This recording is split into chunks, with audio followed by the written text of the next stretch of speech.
2014 నుంచి 19 దాకా ఎక్కడెక్కడ ఎంతమంది పోలీసులను వాడారు?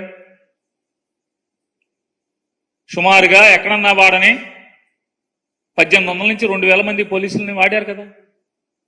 మీ ఫామ్ హౌస్లో, మదీనా కూడా ఫామ్ హౌస్లో పోలీసులే కదా. పాములు పడతాక ఎంత అయింది తర్వాత మాట్లాడుకుందాం.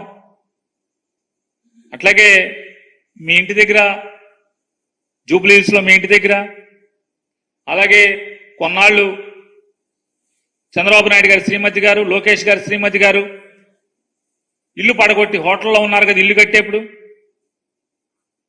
పార్క్ హైత్ హోటల్లో ఉన్నారు కదా. ఆ హైత్ దగ్గర సెక్యూరిటీ ఉందా లేదా? ఆఖరికి సంవత్సరం వయసు ఉన్న చంద్రబాబు నాయుడు గారి మనవడు కూడా 4+4 గన్మెన్లు ఇచ్చారా ఇవ్వలేదా?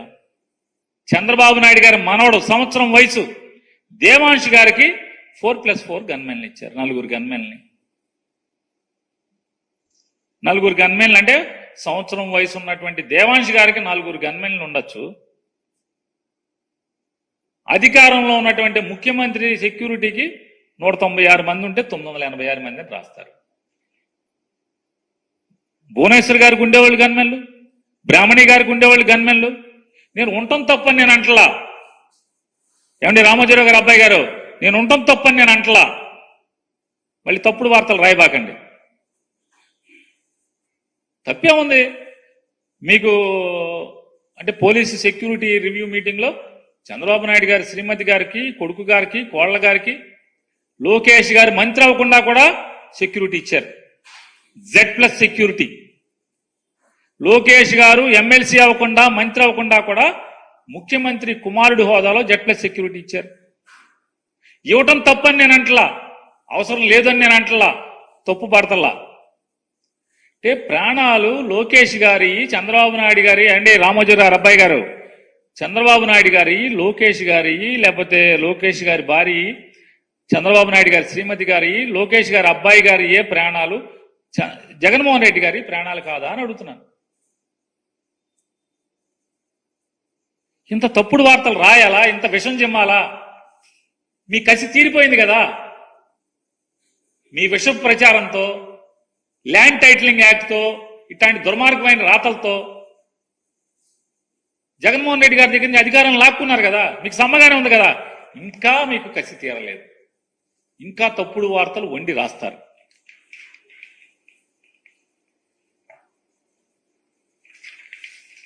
సెక్యూరిటీ ఆడిట్ అనేది జరగాలి. అది ఇంతవరకు ఈ ప్రభుత్వం వచ్చిన తర్వాత జరగలేదు. జరగకుండానే నిన్న మొన్న రాస్తారు, ఆ మధ్య రాశారు. ఇన్నాళ్ళు ఇది ఇది ప్రజల రోడ్డు, ప్రజల రహదారి, దీన్ని మూసేశాడు, కబ్జా చేశాడు అని వార్తల్లో రాస్తారు. మంత్రులు మాట్లాడతారు, జగన్మోహన్ రెడ్డి గారి ఇంటి రోడ్డు మూసేశారు ట్రాఫిక్ ఇవ్వకుండా అని చెప్పని. అంటే 2014 నుంచి 19 దాకా చంద్రబాబు నాయుడు గారు ఆ ఇల్లు ఎవరితో తెలియదు, మనకి దాని ఓనర్ ఎవడో తెలియదు, లింగమనేని రమేషా తెలీదు, స్టేట్ గవర్నమెంటా తెలీదు, వీళ్ళు అద్దెకి తీసుకున్నారా తెలీదు, కొనుక్కున్నారా తెలీదు. అది ఒక త్రిశంకు స్వర్గం లాంటి బంగ్లాది. ఆ త్రిశంకు స్వర్గంలో అక్కడ ఉందని చెప్పని అది హోటల్ ఉందండి. హోటల్ పేరు లోటస్ ఏదో ఉంది, ఉండవల్లిలో లోటస్ హోటల్ అని ఉంది. ఆ లోటస్ హోటల్ దగ్గర నుంచి మొత్తం రాజుగారి ఆశ్రమం ఉంది, మంతెన రాజుగారి ఆశ్రమం, ఆ రోడ్డు మొత్తం కరకట్ట మొత్తం ట్రాఫిక్ జడ్జిలను తప్పితే ఎవరినన్నా వెళ్ళనిచ్చేవాళ్ళ? ఆఖరికి అధికార పార్టీ ఎమ్మెల్యేలను కూడా వెళ్ళనిచ్చేవాళ్ళు కదా. తెలుగుదేశం పార్టీ ఎమ్మెల్యేలకు కూడా దారి లేదు కదా. మరి మందడం, వైకుంఠపురం, కృష్ణాయపాలెం ఇట్లాంటి ఊళ్ళన్నిటికి కూడా ప్రజలందరూ కూడా అటు అటు చుట్టూ లోపల నుంచి తిరిగి రావాల్సిందే కదా. మొత్తం మూసేశారు కదా. 13 కిలోమీటర్లు మొత్తం రోడ్డు మూసారా, మూయలేదా? సెక్యూరిటీ రివ్యూ పేరుతో మూసేశారు కదా. అప్పుడు మీకు తెలియలేదా? ఏమండి TV5 వారు, అట్లాగే ABN వారు, మరి చంద్రబాబు నాయుడు గారి ఇంటి ముందు అంటే కరకట్ట ఇల్లు అయింది చంద్రబాబు నాయుడు గారిది కాదు, ఆయన నివాసం ఉండేటువంటి ఇంటి రోడ్డు, ఆ రోడ్డు 13 కిలోమీటర్లు జడ్జి గారు, హైకోర్టు జడ్జీలు తప్పితే ఎవరిని వెళ్ళలేని పరిస్థితే కదా. మరి సీఎం సెక్యూరిటీ ఉన్నప్పుడు ఆ రోడ్డు సీఎం కాపురం ఉంటున్నప్పుడు సీఎం సెక్యూరిటీ రివ్యూలో ఏ రోడ్డు బ్లాక్ చేస్తే ఆ రోడ్డు బ్లాక్ చేస్తారు. మరి చంద్రబాబు నాయుడు గారికి ఎందుకు బ్లాక్ చేశారు? బ్లాక్ చేశారు కదా. వీళ్ళు వెళ్ళి ఆ TV5 ఛానల్ ABN ఆంధ్రజ్యోతి చెప్తాడు, ఇన్నాళ్ళకి మా స్వేచ్ఛ వచ్చింది, మా రోడ్డు మాకు వచ్చేసింది. మరి అక్కడ పోలీస్ గార్డు ఎందుకు తీయలేదు? ఎందుకు తీయలేదు? జగన్మోహన్ రెడ్డి గారి ఇంటి దగ్గర పోలీస్ గార్డు ఎందుకు తీయలేదు? సందు మొదట్లో గార్డు తీసేయాలి కదా. ఎందుకంటే సెక్యూరిటీ రివ్యూ మీటింగ్ జరగలేదు. మీరు అనామతిగా రూల్స్కి విరుద్ధంగా సెక్యూరిటీ రివ్యూ జరగకుండానే మీరు సొంతంగా అధికారాన్ని అడ్డగోలుగా ఉపయోగించి జనాలను వెళ్ళిపోనిమ్మని చెప్పని బెదిరించారు. కాబట్టి జనాలు తీసుకొచ్చారు, టీవీ ఛానల్స్ వచ్చినాయి. ఇవాళ మాట్లాడుతూ రాస్తారు. అంటే ఇటువంటి ఫేక్ న్యూస్ ఫ్యాక్టరీలో ఈ వార్తలు రాయటమే కాకుండా ప్రతిదీ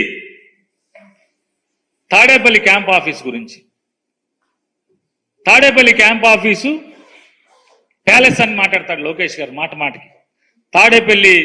తాడేపల్లి ప్యాలెస్.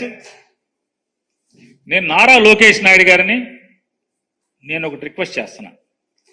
నిజంగా మీలో ఎర్ర బుక్కు రాసింది నిజమైతే, అంత నిజంగానే మీరు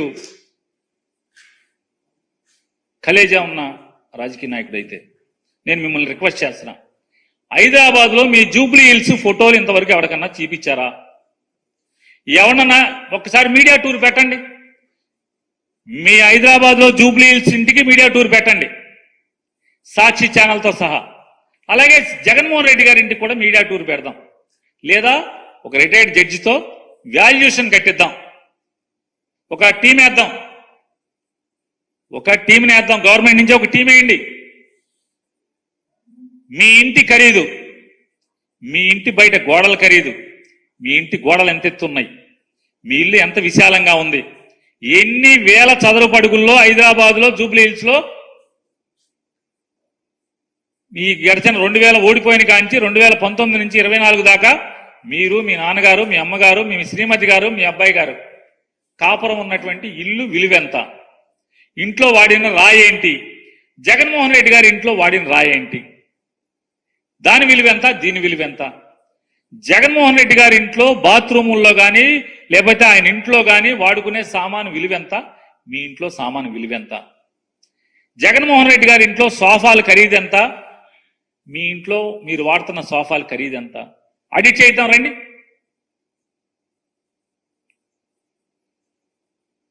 నిజంగా మీది ఎర్ర పుస్తకం నిజమైతే ఆడిట్ చేయించండి.